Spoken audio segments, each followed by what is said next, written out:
Hello everyone. तर आपल्यापासून तो दिवस अजून लांब नाहीये, ज्या दिवशी मुलांना असं वाटेल, की बाबा आम्हाला नाही करायची इंजिनिअरिंगची तयारी, आम्हाला नाही करायची कोणत्या जॉबची तयारी, आम्हाला नाही करायची कोणत्या गव्हर्नमेंट जॉबची तयारी. का? कारण की मुलांमधला कॉन्फिडन्स आणि ह्या सिस्टम मधला बिलीफ इतका कमी झालेला असणार आहे ना, की तो तो जो कॉन्फिडन्स आहे, तो जो विश्वास आहे, की बाबा नाही आपल्याला आपण एका फेअर पद्धतीनं एक एक्झाम देऊ शकतो. आपण फेअर पद्धतीनं खूप मेहनत करून, अभ्यास करून आपण एक चांगली नोकरी मिळवू शकतो. आपण एक चांगलं कॉलेज घेऊ शकतो. नाही राहणार हा विश्वास. ठीक आहे. तो दिवस लांब नाहीये बाळांनो. का? कारण की महाराष्ट्रामध्ये दररोज महाराष्ट्र म्हणण्यापेक्षा भारतामध्ये दिवस नवीन उजाडला की नवीन स्कॅम काही ना काहीतरी बाहेर येतोय. ठीक आहे. आत्ताच आपण बघितलं नीटचा स्कॅम झाला. त्याच्यानंतर सीईटीच्या परीक्षेमध्ये इतका मोठा घोळ झालेला आहे. पण फक्त पुराव्याअभावी ठीक आहे. आपल्याला सगळं कळतंय की बाबा सीईटीच्या परीक्षेत काय घोळ झालाय. ते टॉप रँकर्स दिसत होते की बाबा त्यांना 10वी-12वी मध्ये मार्क्स कमी होते. तरी ते सीईटी मध्ये एवढे चांगले मार्क्स कसे आणू शकले? ठीक आहे. आपल्याकडे ठोस पुरावे नाहीयेत. आपल्याकडे पुराव्यांचा अभाव आहे. ह्याच्यामुळे आपण ना ती कोर्ट केस पुढपर्यंत नेऊ शकतो. त्याच्यावरती प्रयत्न चालूच आहेत बाळांनो. ठीक आहे. पण आता अशा परीक्षांमध्ये स्कॅम होतोय, की ज्या परीक्षा मुलांना रोजगार मिळवून देतात. ठीक आहे. आता बघा, कालचीच एक बातमी आहे. इथं बघा काय लिहिलेलं आहे. हायकोर्ट एक्झाम स्कॅम काय आहे? Candidate face widespread technical glitches and software crashes during Bombay high court clerk recruitment typing skill test. ठीक आहे. म्हणजे बॉम्बे हायकोर्ट मध्ये ना क्लर्कची एक पोस्ट आहे, ज्याच्यासाठी मुलांना पेपर द्यावा लागतो. ठीक आहे. मुलांनी ऑलरेडी एक पेपर दिला. त्याच्यानंतर मुलांची आता टायपिंगची टेस्ट होती. ठीक आहे. टोटल ही टेस्ट जी असते ना, ही टेस्ट 20 मार्कांची असते बाळांनो. मी तुम्हाला सांगतो. ही टेस्ट किती मार्कांची असते? 20 मार्कांची. ठीक आहे. आता मुलांचे 20 मार्क ह्या पूर्ण टेस्टवरती डिपेंड असतात. ठीक आहे. जर तुम्ही ही टेस्ट पास केली, तर पुढे प्रोसीड करता. नाहीतर तुम्ही पुढे जा नाही. ठीक आहे बाळांनो, एवढं कळू द्या. आता ह्या टेस्टमध्ये नक्की झालं काय ते मी तुम्हाला एक्सप्लेन करतो. अ, जस्ट इमॅजिन करा, तुम्ही टेस्ट द्यायला गेलेला आहे. ठीक आहे. आणि तुम्ही समजा ह्या परीक्षेची एक्झाम तयारी करताय, गेले 1 वर्ष झालं, 6 महिने झालं, 7 महिने झालं. जे पण करताय ऑनेस्टली करताय, घरी बसून अभ्यास करताय. ज्या पद्धतीने तुम्हाला अभ्यास करायला पाहिजे त्या पद्धतीनं अभ्यास करताय. ठीक आहे. आणि ह्याच्या अगोदर या परीक्षेचं स्वरूप कसं होतं तुम्हाला सांगतो. या टायपिंग टेस्टचं स्पेशली, की तुम्हाला आहे ना अगोदर एक पॅराग्राफ दिला जायचा फिजिकल फॉर्मॅटमध्ये आणि त्यातनं तुम्हाला बघून टाइप करावं लागायचं. ठीक आहे. आणि आत्ताच परीक्षेच्या अगोदर थोड्या दिवसांपूर्वी असं सर्क्युलेशन येतं, की बाबा नाही, तुम्हाला स्क्रीनवरतीच अर्ध्या स्क्रीनवरती पॅराग्राफ दिसेल आणि अर्ध्या स्क्रीनवरती तुम्हाला तुमचं टायपिंगची स्क्रीन असेल, जिथे ह्या साइडला बघून इकडे टाइप करायचं. ठीक आहे. ज्या मुलांनी ऑलरेडी असा टाइप प्रॅक्टिस केली असेल, जिथे मुलांचं डोकं खाली अशी टायपिंग करायची प्रॅक्टिस केली असेल, त्या मुलांचं माइंडसेट हलणार, प्रॅक्टिस नाही होणार. ठीक आहे. मुलं म्हणले, "ठीक आहे, आपण तेही सहन करू. आपण करू. आपली टायपिंगची प्रॅक्टिस आहे. आपण स्क्रीनवर बघू, खाली बघू. काही फरक पडत नाही. आपण जाऊ परीक्षेला." ठीक आहे. मुलं गेले. तुम्ही गेला तिथे एक्झाम हॉलमध्ये, बसला.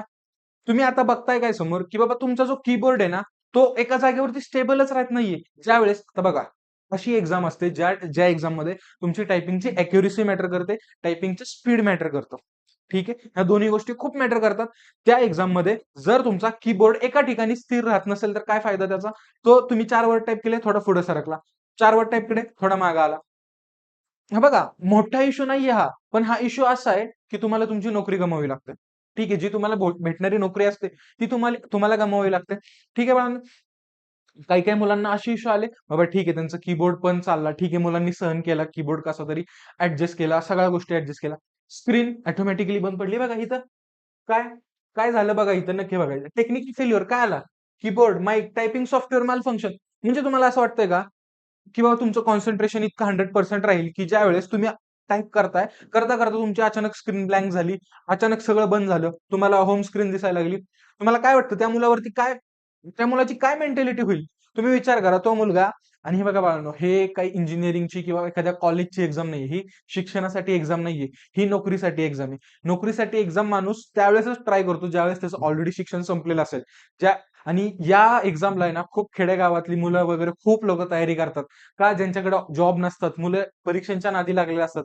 त्यांच्याकडे अशा एक्झाम्स क्रॅक करायला खूप चांगला चान्स असतो. ते मुलं एम-पी-एस-सी, यू-पी-एस-सीची तयारी करत असतात. त्यांच्याकडे हा बॅकअप प्लॅन म्हणून बघत असतात अशा एक्झाम्सकडे ती मुलं.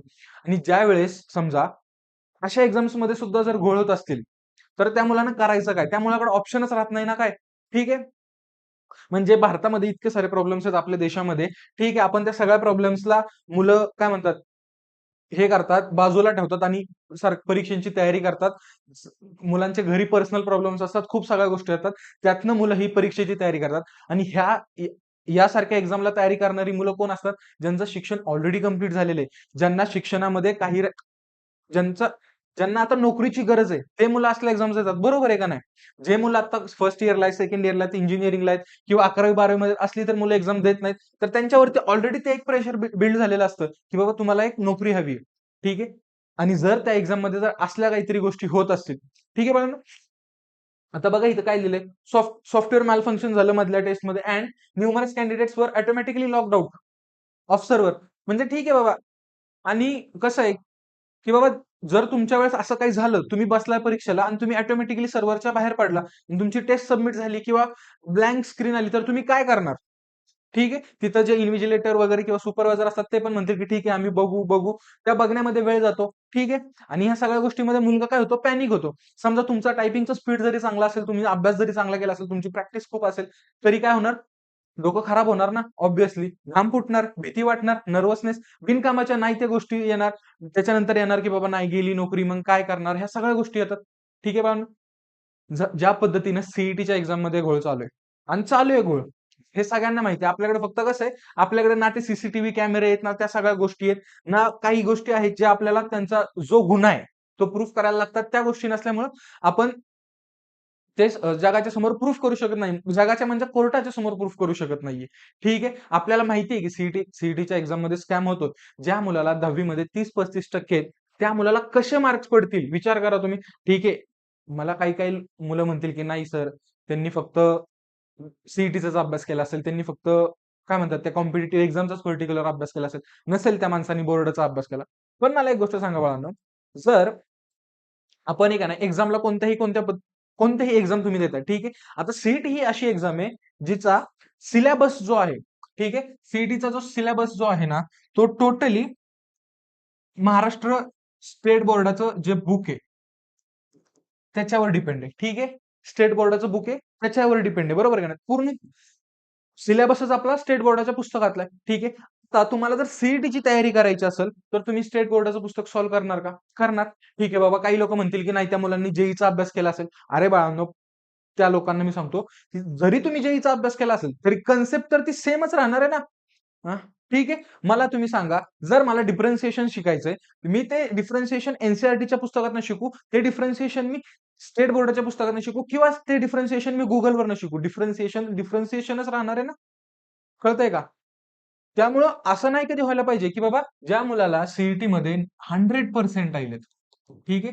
100% आलेत, त्याला 12th बोर्डमध्ये बोर्डमध्ये 45 45% आहेत. ज्या मुलांना मॅथ्समध्ये 40-45% आहेत, त्या मुलांना मॅथ्समध्ये सीईटीमध्ये 100% आलेत. कसं पॉसिबल आहे? ठीक आहे. अशाच महाराष्ट्रामध्ये खूप आत्ताच आपण ते बघितलं ते टी-ई-टी टीचर्सची एक्झाम असते वाटतं. त्याचा पण पेपर फुटला. हे 1 दिवसा अगोदर कळालं लोकांना. ठीक आहे बाळांनो.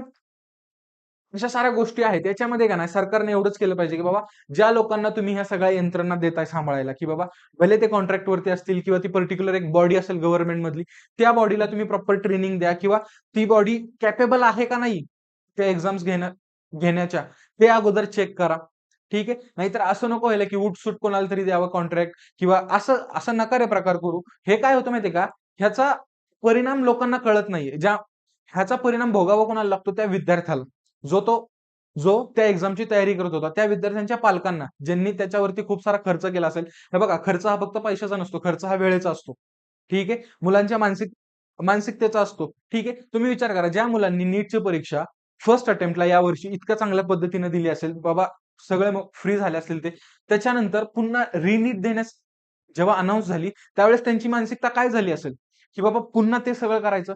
ज्या मुलांचे मी काही-काही मुलांचे स्कोर बघितले, की बाबा ज्यावेळेस त्यांनी फर्स्ट टाईम अटेम्प्ट दिला ना, त्यावेळेस त्यांचा स्कोर 650 च्या आसपास जात होता. 675 च्या आसपास म्हणजे 675 च्या आसपास स्कोर जात होता, जेव्हा त्यांनी फर्स्ट अटेम्प्ट दिला होता. आणि सेकंड अटेम्प्टला तोच स्कोर त्यांचा 595, 600 30-40 मार्कांचा फरक आला ना. त्याच्यामुळे काय झालं? त्यांना जे कॉलेज भेटणार होतं, ते भेटणार नाही. हा सगळा परिणाम कशामुळे होतो, की बाबा ह्या सगळ्या परीक्षांमध्ये घोळ चालू आहे. विद्यार्थ्यांचा या यंत्रणेवरती विश्वास उडत चाललेला आहे. ठीक आहे. माझी सरकारला रिक्वेस्ट असेल, की बाबा हा जो प्रकार घडला परवा दिवशीच्या एक्झाममध्ये, ह्याच्या मागे कोण जबाबदार आहे? ठीक आहे. बघा त्याला, की जाब विचारा, की बाबा नक्की काय झालं? का एक्झाममध्ये अशा सगळ्या गडबडी आल्या? ठीक आहे. मी एक वेळ हे मानू शकतो, की बाबा माझा कीबोर्ड थोडा बहुत पुढे-मागे हलतोय. ठीक आहे, मला चालतंय. But me automatically logged out होतो माझ्या सर्व्हरमधनं. माझी स्क्रीन ऑटोमॅटिकली ब्लँक होते. हे तर चुकीचं आहे ना? ठीक आहे. कीबोर्ड मी ठीक एक वेळ चालवू शकतो. ठीक आहे, सगळ्या गोष्टी मला मान्य आहेत. ठीक आहे. पण जर जर मी सर्व्हरमधनं बाहेर जात असेल ना, तर माझं पूर्ण कॉन्सन्ट्रेशन जाणार. माझ्या डोक्यामध्ये काय चालू होतं पुढं ते सगळ्या गोष्टी मिटतात. ठीक आहे. आपण पण आयुष्यामध्ये खूप साऱ्या एक्झाम्स दिलेल्या आहेत आणि आणखीन येणाऱ्या लोकांना पण फ्युचर जनरेशनला पण खूप साऱ्या एक्झाम्स द्यायच्या आहेत. तर त्याच्यामुळे मी सरकारला एवढीच विनंती करतो, की बाबा ह्या एक्झामच्या मागं मध्ये जो पण घोळ झाला, ह्याच्या मागं कोण आहे? ह्याला जबाबदार कोण? ते आम्हाला सांगा. ठीक आहे. आणि याच्या रिलेटेड खूप साऱ्या ठिकाणी आंदोलनं वगैरे पण झाली. ठीक आहे. सगळ्या गोष्टी आहेत. बट मला फक्त या व्हिडिओच्या मार्फत सरकारला एवढाच प्रश्न विचारायचा आहे, की ज्या मुलांचं नुकसान झालं, ठीक आहे. आता मी काही-काही लोकांना म्हणजे आता मी एका विद्यार्थ्यासोबत बोललो, म्हणजे माझा मित्रच आहे तो. तो ह्या एक्झामची तयारी करत होता. तो टेस्टला गेला. ठीक आहे. माझा मित्र म्हणतो, की मला त्यानं सांगितलं, की ज्यावेळेस तो टेस्टला गेला, त्यावेळेस संपूर्ण सेंटरमध्ये एकही मुलगा क्वालिफाय नाही झाला ही टेस्ट. कळतंय का? असं कसं शक्य होईल? हं. तर माझ्या सरकारला एवढाच प्रश्न असेल, की बाबा ह्याच्या मागे कोण आहे? जबाबदार कोण आहे? ह्याची अकाउंटेबिलिटी कोण घेणार? आणि याच्यानंतर पुढं काय होणार? ज्या मुलांचं नुकसान झालं असेल, त्यांची का पुन्हा एक्झाम होणार का? ठीक आहे, हे सगळे प्रश्न असतील आणि याच्यामध्ये का नाही, ज्या मुलांनी एक्झाम दिली, जे विद्यार्थी आहेत, त्यांनी पुढे येऊन बोला. ठीक आहे, जे बॉम्बे हायकोर्ट आहे, जे रिक्रुटमेंट सेल आहे त्यांचं, त्यांना मेल करा, त्यांना लेटर पाठवा, त्यांच्याशी बोलण्याचा प्रयत्न करा, की बाबा ह्याच्या पुढे काय होणार नक्की? ठीक आहे. मी भेटतो ठीक आहे. माझी एवढीच रिक्वेस्ट आहे सरकारला, की बाबा जो पण व्यक्ती ह्याच्या मागे असेल, ज्याच्यामुळे ह्या सगळ्या गोष्टी झाल्यात, त्याला आपण अकाउंटेबल हेल्ड केला पाहिजे. ठीक आहे. मी भेटतो तुम्हाला पुढच्या व्हिडिओमध्ये. All the best.